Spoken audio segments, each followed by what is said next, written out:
Ձայնը բարձրացնելով մեղմ ասած լավ բան չի դա։ Գալու Սահակյանի նախազգուշացումը ոչինչ չփոխեց։ Անդիմադիրներն այսօր նյարդային են։ Զեկուցողի պատասխանը սպառիչ չլինի լեզվակռիվը պատրաստ է։ Ասում եմ հա թե չէ։ Մասնավոր հատվածն ամբողջությամբ հուլիսից անցնելու է Կուտակայինի։ Սա է Մելքումյանը ճշտում։ Կուտակայինի օրենքում որոշ շտկումներ են անում։ Տեխնիկական հարցեր կանոնակարգում։ Ինչեր եք խոսում 18 տարի հետո ռեֆորմա արդյունք կտա, ինչի մասին եք խոսում։ Կուրս ծեծողը ես չեմ հստակ։ Ժամանակը գա քննարկենք։ Լա դրա ժամանակը չի լրացել։ Բագրատյանը խոստացավ մի երկու դիտողություն անել, բայց ամբողջ տնտեսական քաղաքականությունը քննադատեց։ Նույնիսկ 2025 թվական հասավ ռուբլուն անցնելուն։ Բացարձակապես անպտուղ, բացարձակապես հին, բացարձակապես ոչ ժամանակակից։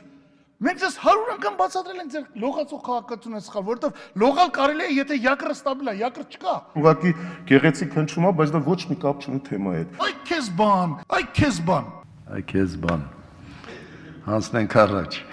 Անդիմադիրների տոնայնությունը փոխվեց, երբ մյուս օրինագիծը կարդացին։ Կարևոր փոփոխություն է արվում հիպոթեքի ոլորտում։ Այն աստիճան, որ կենտրոնական բանկի փոխնախագահը օրինագծին այլ անուն տվեց։ Ուղղված է սպառողների շահերի պաշտպանությանը։ Ինչքան կետ, այդքան նորույթ։ Բնակարանային հիպոթեկի պայմանագրում ավելանում են քաղաքացու իրավունքները։ Կարող է մեկ շաբաթում հրաժարվել գործարքից, եթե պայմաններից դժգոհ է։ Ամենակարևորը, արդեն հնարավոր է հիպոթեկը մի բանկից մյուսը տեղափոխել ավելի լավ պայմաններով։ Վերջապես։ Միայն 3 տարինա կարգավորում ինչ ուժեր տուգանքներ կարող են լինել, այն էլ կանոններ ա դրված 3 տարուց այն կողմ ցանկացած պահի մարդիկ կարան ուզում են 1000 անգամ վերաֆինանսարան իրենց հիպոթեկը։ Օրենքում նաև հստակ կգրվի, մարդն իրավունք ունի վարկը մարել ժամկետից շուտ։ Երկրորդ տարին որոշումը բերի փողը հետ տա։ Բանկը ասելու է բատոկոսները։ Այո կամ ոչ։ Ոչ։ Բայց հա Ոչ։